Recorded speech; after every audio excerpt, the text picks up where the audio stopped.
तक का सबसे महत्वपूर्ण क्वेश्चन, और वो है हाल ही में किस देश की मीडिया की एक रिपोर्ट के अनुसार चीन साल 2015 से कोरोना को जैविक हथियार बनाने की तैयारी कर रहा था। ये लीजिए दोस्तों, चीन का एक रिसर्च पेपर है, क्या चीन का रिसर्च पेपर है, वो हो गया लीक। क्या हो गया? वो लीक हो गया दोस्तों। उसी रिसर्च पेपर को आधार बनाकर ऑस्ट्रेलिया की दोस्तों, ऑस्ट्रेलिया की मीडिया ने एक रिपोर्ट जारी की है, और इस रिपोर्ट में साफ साफ कहा गया है कि कोविड-19 चमगादड़ों ने नहीं फैलाया, धोखेबाजों ने फैलाया है, इसे बायोलॉजिकल वेपन्स के रूप में बनाने की बात कही गई। तो लिखना भाई साहब, ये देखना कहानी तुम बड़ी गजब की दोस्तों। चीन का रिसर्च पेपर है दोस्तों, ये जो रिसर्च पेपर है ये हो गया लीक। क्या हो गया? लीक हो गया दोस्तों। इसी रिसर्च पेपर को आधार मानकर ऑस्ट्रेलिया की दोस्तों मीडिया के द्वारा एक रिपोर्ट जारी की गई, और इस रिपोर्ट में साफ साफ कहा गया, क्या कहा गया ये देखिए, क्या चीन का जैविक हथियार है कोरोना वायरस? क्या ये चीन का जैविक हथियार है, बायोलॉजिकल वेपन है दोस्तों? क्या होता है बायोलॉजिकल वेपन? इसको रोकने के लिए कोई दोस्तों संधि भी है पूरे विश्व में, या फिर दोस्तों किस आधार पर इसने कहा है कि ये चीन का बायोलॉजिकल वेपन है? और दोस्तों क्या पॉइंट दिए,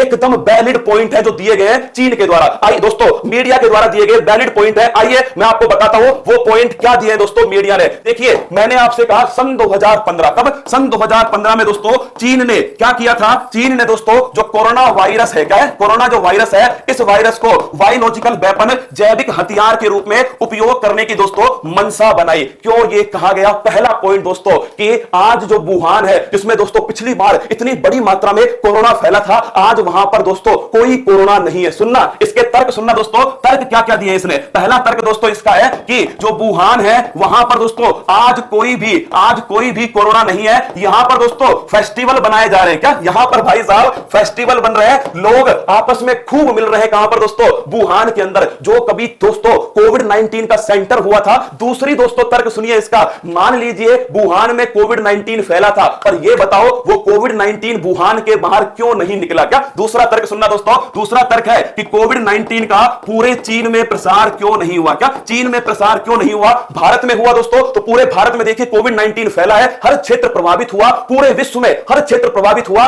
ये चीन में क्यों नहीं हुआ? केवल वुहान में ही हुआ दोस्तों, उसके बाहर नहीं हुआ। तीसरी बात सुनना दोस्तों, क्या तीसरी बात सुनना जो कही गई है इस रिपोर्ट में, और वो है दोस्तों क्या तीसरी बात है कि अगर ये सच में ही दोस्तों कोविड-19 सच में ही फैला था, क्या सच में ही फैला था मान लेते हैं, तो इसे कंट्रोल कैसे किया चीन, तो हमें ये बताएगा। तीसरी बात दोस्तों इसमें तर्क दिया गया है, वो तर्क है कि अगर ये कोविड-19 दोस्तों कोविड-19 वास्तव में प्राकृतिक रूप से फैला है, तो ये बताओ कि इसे कंट्रोल कैसे किया तुम लोगों ने? कंट्रोल कैसे किया तुम लोगों ने? फटाफट ये बता दो। चौथी बात दोस्तों कि पूरा विश्व की अर्थव्यवस्था नीचे चली गई कोविड-19 में, पूरा विश्व की अर्थव्यवस्था पटरी दोस्तों रुक चुकी है, फिर चाइना में ग्रोथ कैसे हो सकती है? पांचवा पॉइंट, चौथा पॉइंट लिखना, चीन में दोस्तों, चीन में लगातार आर्थिक वृद्धि हो रही है, चीन में लगातार दोस्तों ग्रोथ हो रही है। ये बताओ रसगुल्ला, जब पूरे विश्व की इकोनॉमी नीचे जाती है दोस्तों, पिछली बार चीन का हल्ला था, अब की बार चीन कहां गया? 2021 में दोस्तों कोई नामो निशान नहीं है, कहां पर? चीन के अंदर। तो भाई साहब पहला पॉइंट सुनिएगा, अभी सबसे महत्वपूर्ण पॉइंट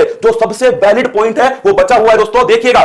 तर्क पहला है कि वुहान में आज कोरोना क्यों नहीं है। पहली बात ये बता दो भाई साहब कि आज वुहान में त्योहार बनाए जा रहे हैं, कोरोना वोरोना कुछ नहीं है। दूसरा तर्क सुनना, कोविड-19 दोस्तों पूरे चीन में क्यों नहीं फैला, केवल वुहान में फैल कर रह गया। तीसरा पॉइंट दोस्तों आपके सामने कि कोविड-19 अगर चमगादड़ों ने विचारों ने फैलाया था, तो दोस्तों इसे तुमने कंट्रोल कैसे किया, तुम ये बता दो पूरे विश्व को। चौथा पॉइंट दोस्तों, चीन की लगातार इकोनॉमी ग्रोथ कर रही है, क्यों ऐसा कैसे हो सकता है? और पांचवा पॉइंट कि चीन जो है, अगर चलो दोस्तों मान लेते हैं भाई, चलो प्राकृतिक रूप से फैला है, क्या प्राकृतिक रूप से फैला है दोस्तों कोविड-19, तो चीन की सरकार क्यों सपोर्ट नहीं करती इसकी जांच में? क्या क्यों WHO के अधिकारियों को चीन में नहीं जाने देती दोस्तों? तो पांचवा पॉइंट लिखना कि दोस्तों चीन की जो सरकार है, चीन की सरकार जो है वो कोविड-19 दोस्तों इसकी जांच में सपोर्ट क्यों नहीं करती? अब तुम बताओ, जिसकी दाढ़ी में तिनका होगा दोस्तों, वो दाढ़ी को देखने की अनुमति थोड़ी देगा रसगुल्ला, क्योंकि उसकी दाढ़ी में क्या है? तिनका है। तो चीन सपोर्ट क्यों नहीं करता, ये बताए भाई साहब कौन? धोखेबाज चीन। अरे डोनाल्ड ट्रंप दोस्तों, दुनिया पागल कहती है उस इंसान को, उसने पिछली बार कह दिया था ये कोरोना वोरोना कुछ नहीं है, ये चीनी वायरस है। क्या ये कोविड-19 चमगादड़ों को दोष मत दो रसगुल्लो, ये चीन का वायरस है, चीन ने अपनी लैब में बनाया है ये वायरस। ये दोस्तों डोनाल्ड ट्रंप भाई साहब ने पिछली बार चीख के कहा, क्या डोनाल्ड ट्रंप ने दोस्तों इसे चीनी वायरस का नाम दिया था और कहा था कि इसे लैब के अंदर बनाया गया है। तो भाई साहब ये लोचा बहुत लंबा है दोस्तों। ऑस्ट्रेलिया, सोच कर देखो, ऑस्ट्रेलिया ने ये कहा तो सही, इस देश के खिलाफ दोस्तों जो ड्रैगन है, क्या ड्रैगन है दोस्तों, दूसरी सबसे बड़ी इकोनॉमी मानकर चलिए पूरे विश्व के अंदर दोस्तों उसके खिलाफ बोलना, यह भी बड़ी इंपॉर्टेंट बात है। अब बात आती है कि यह बायोलॉजिकल वेपन, ये देखो रसगुल्ला, इस फोटो से समझ जाओ कि यह असल में चीज क्या है दोस्तों। यह है धोखेबाज शी जिनपिंग और यह हाथ में दोस्तों पृथ्वी है और इस पृथ्वी के अंदर यह कोविड-19 का जो बॉम्ब है इसे किसने डाला? यह डाला दोस्तों चीन ने, यह इस रिपोर्ट में कहा गया। तुम मुझसे कहोगे कि सर बायोलॉजिकल वेपन्स क्या होता है, यह तो बताओ आप। तो आइए दोस्तों, बायोलॉजिकल वेपन्स क्या होते हैं? जब किसी वायरस को या किसी जीवाणु को दोस्तों, क्या जब किसी वायरस को या किसी जीवाणु को हथियार के रूप में उपयोग में लिया गया, क्या हथियार के रूप में उपयोग में लिया गया, उस रिपोर्ट की एक भविष्यवाणी भी है दोस्तों, तीसरा विश्व युद्ध जैविक हथियारों से लड़ा जाएगा। क्या ये दोस्तों उसी रिपोर्ट में कहा गया है, नोट करना, इसको भी लिख लो दोस्तों। तीसरा जो विश्व युद्ध है, तीसरा वर्ल्ड वॉर, ये जैविक हथियारों से लड़ा जाएगा। क्योंकि दोस्तों आप सोच के देखिए, वायरस जीवाणु इन्हें तुम देख भी नहीं सकते अपनी आंखों से, और एक वायरस, क्रिस फिल्म देखिए आपने, किस प्रकार तबाही कर सकता है दोस्तों। ये पूरे बड़े मात्रा में नरसंहार करेगा, जीनोसाइड करेगा पूरी बड़ी मात्रा में, क्योंकि दोस्तों इसे देखा नहीं जा सकता। तो यह है वायरस या जीवाणु जब दोस्तों किसी हथियार की तरह प्रयोग हो तो उसे कहते हैं बायोलॉजिकल वेपन। तुम मुझसे पूछोगे सर क्या कोई बायोलॉजिकल वेपन अभी तक उपयोग में हुआ है? एंथ्रेक्स दोस्तों, लिखना कौन सा बायोलॉजिकल वेपन है? एंथ्रेक्स जो है दोस्तों ये बायोलॉजिकल वेपन है जो उपयोग में आ चुका है। प्लेग रसगुल्लो, प्लेग तो जानते होगा ना, चूहों के काटने से जो फैलता है प्लेग दोस्तों, वो तो एंथ्रेक्स है, प्लेग है दोस्तों, ये सबकी सब ध्यान रखना, इनका उपयोग हो चुका है दोस्तों। कहां पर? विश्व के अंदर हो चुका है। तुम मुझसे पूछोगे कि सर इसको रोकने के लिए क्या कोई उपाय है क्या?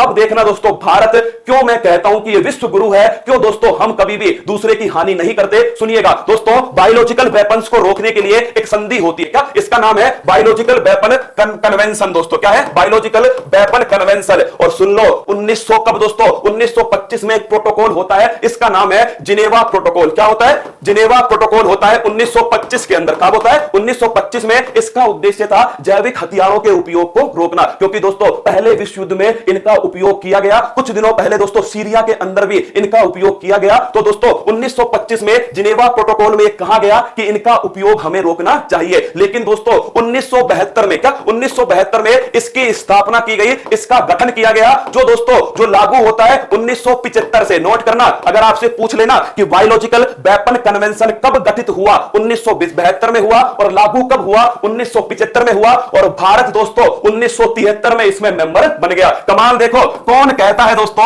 ये चीज किसके बस की नहीं है? चीन के बस की नहीं है। इकोनॉमी को कितना भी बढ़ा लो, लेकिन वसुदेव कुटुंबकम, पूरा विश्व दोस्तों हमारा परिवार है। कोई भी संधि आप उठा लो जिसका उद्देश्य विश्व में शांति होगा, जिसका उद्देश्य दोस्तों पूरी मानवता का संरक्षण होगा, उसमें भारत आपको संस्थापक देश के रूप में मिलेगा। आपको गर्व होना चाहिए दोस्तों कि जब सोचिए दोस्तों चीन के लोग क्या सोच रहे होंगे जब वो ये क्लास देखेंगे कि भाई साहब कैसा चीन है हमारा। हम गर्व से कहते हैं ऐसा भारत है हमारा दोस्तों। 1973 संधि लागू होती है 1975 से, लेकिन भाई साहब भारत 1973 में इसका सदस्य बनता है दोस्तों, और खुला खुला कहता है कि आओ सामने, बायोलॉजिकल वेपन का उपयोग नहीं करना चाहिए, इन पर रोक लगाओ, क्योंकि ये करेंगे दोस्तों जीनोसाइड। क्या करेंगे? ये करने वाले हैं नरसंहार, जीनोसाइड करने वाले दोस्तों, इसीलिए इन पर रोक लगाना अति जरूरी है, अति महत्वपूर्ण है। और आपसे अगर पूछ ले कितने देश इसमें शामिल है, 183 देश दोस्तों इसमें आज शामिल है। क्या केवल संधि से काम चल जाएगा? नहीं चलेगा दोस्तों। जब ऐसे ऐसे कोविड-19, आप सोचिए दोस्तों भारत जैसे देशों की हालत क्या हो रही है, ऑक्सीजन की कमी। लेकिन दोस्तों ये एक क्या है? ये दोस्तों एक आपदा है, लेकिन इस आपदा से देखना आप दोस्तों भारत का जो आपके हेल्थ इंफ्रास्ट्रक्चर है वो बड़ा मजबूत होने वाला है। तो सुन ले चीन, क्या सुन ले चीन, ऐसी हरकतें ना कर, क्योंकि इससे पूरी मानवता दोस्तों समाप्त हो सकती है। आप देखिए इस धोखेबाज चीन की हरकत आपके सामने है। ये दोस्तों एक मीडिया रिपोर्ट है, रॉबर्ट पोर्टर दोस्तों ऑस्ट्रेलिया साइबर सिक्योरिटी एक्सपर्ट है, उन्होंने साफ साफ कहा है कोविड-19 या सॉर्स वायरस चमगादड़ के मार्केट से नहीं फैल सकता। ये थ्योरी पूरी तरह गलत है। दोषी चमगादड़ हो गया दोस्तों, क्या चमगादड़ दोषी हो गया? असल में दोस्तों ये भेड़िए दोषी है, धोखेबाज चीन। क्या धोखेबाज चीन है? ऑस्ट्रेलिया ने दोस्तों यह रिपोर्ट जारी की है। मैंने आपको पूरी रिपोर्ट पूरी शिद्दत से पढ़ाई, जो भी उसके पॉइंट थे वो सभी आपको लिखा है दोस्तों। ये समझाने की कोशिश की कि हमारा भारत, तुम्हें गर्व से कहना चाहिए दोस्तों कि आप भारतीय हो यार, कम से कम ऐसी न्यूज तो नहीं पढ़नी पड़ती होंगी दोस्तों, शर्म से नहीं आंखें झुकानी पड़ती होंगी। इसको देखिए पूरी पृथ्वी में दोस्तों टाइम बॉम्ब लगा दिया इसने कोविड-19 का। हाँ दोस्तों आइए रसगुल्लो आगे बढ़ते हैं।